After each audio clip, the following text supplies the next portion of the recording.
Good afternoon. We're at the Three Sisters racetrack. We've just seen a Speed of Sight track day, and Jason here is new to the Inspire 25 club, so I'm doing John's job today and saying, Jason, will you tell us a little bit more about your commercial and domestic cleaning company?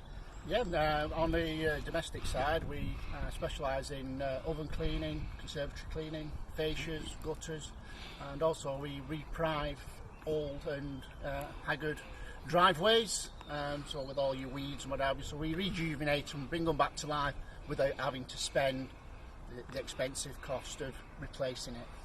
Great.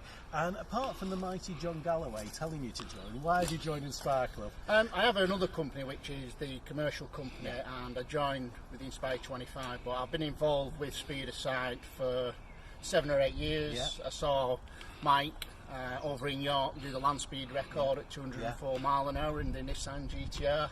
I'm just up since then. I've been to numerous other track days. I just think it's a fantastic charity. And seeing the guys get out the cars after they've done the experience, it's just seeing that smile on the face, and it's just they're totally elated, and it's something they would never ever do. And there's no other charity in the country what does what Speed of Sight does, and it's phenomenal. No, spot on. And if you haven't been to a track day, come along, please. But welcome to the family. No problem. Thank you.